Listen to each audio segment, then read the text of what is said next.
পৃথিবীতে এত কষ্ট যাই করা হয় শুধু খাওয়ার জন্য। তো সোনালী ফসল গড়ে তুলছে, সবাই ব্যস্ত আছে। তো হ্যালো গাইস, আসসালামু আলাইকুম। সবাই কেমন আছেন? ইনশাআল্লাহ সবাই ভালো। জি আলহামদুলিল্লাহ, আমরা আল্লাহর রহমতে অনেক অনেক ভালো আছি।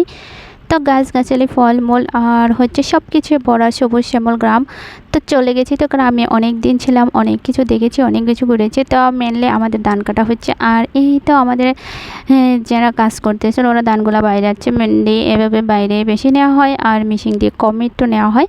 তো সবগুলা আমাদের জায়গা জমিন হচ্ছে, সব হচ্ছে একসাথে দেওয়া, শুধু আমাদেরকে ধানগুলো দিয়ে যায় ওরা এসে। তো এই ক্ষেত্রে শুধু একটাই ছিল যে নিজেরা করবে, তো গরু আছে খাবে, তাই আর কি। তো এখন এগুলো পেকে গেছে, এখন কাটাতে হবে, লাগাতে হবে, তাই নিয়ে সবার ঝামেলা। তো আর কি, যেহেতু রৌদ্র আছে কষ্টটা কম হয়। প্রচুর রৌদ্র থাকলে কিন্তু বৃষ্টি হলে অনেক কষ্ট বেশি হয়ে যায়, রৌদ্র থাকলে কিন্তু ধান নিতে অনেক সুবিধা। আর ধান খেয়ে সব একসাথে গোছানো হয়। তো এভাবে ধান কিন্তু আগে দেখতাম ছোটোকালে ধানগুলো এরকম করে বাইরানোর পর আবার খেয়ার পাড়াতো গরু দিয়ে। না এখন আর ওটা করে না। তো এমনি বেশিরভাগই আমাদের মিশিং দিয়ে নেওয়া হয় ধানগুলো। তো এবছর মিশিংটা নষ্ট হয়ে যায়, তাই আর করা হয়নি। যেহেতু সবগুলো খেতে হচ্ছে দেওয়া, বাইরে কেউ তো বাসায় নেই, তাই ক্ষেতগুলো আর করা হয় না। তো সবাই মানুষ করে দিয়ে যায়, শুধু ধানগুলো দিয়ে যায় আর কি। তো সেজন্য আর মিশিংটাও ঠিক করা হয় না। ওদের যারা ধান নিবে এখন যদি ওরা আবার ঠিক করে নেয় তাহলে তো ভালো।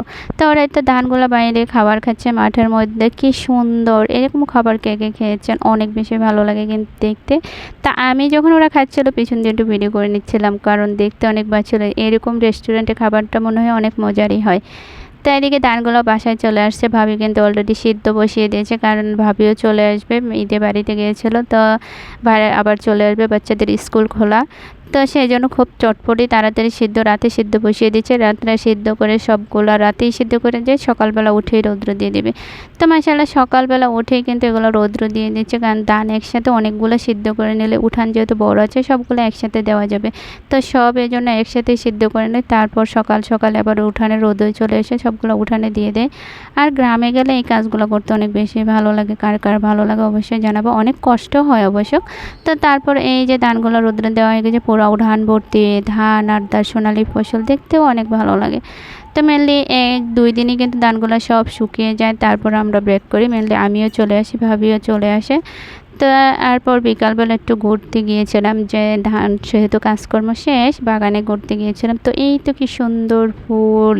এই ফুলটাকে কার এলাকায় কী বলে অবশ্যই জানাবা। মেনলি আমাদের এলাকাতে কলমি ফুল বলে, আর কার এলাকাতে কী ফুল বলে অবশ্যই জানাবা।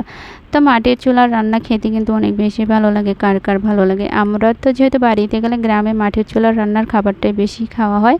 আর এখানে থাকলে তো সবসময় গ্যাসের খাবারে কিন্তু অনেক ক্ষতি হয়। তারপর কী করব, খেতে তো হবে।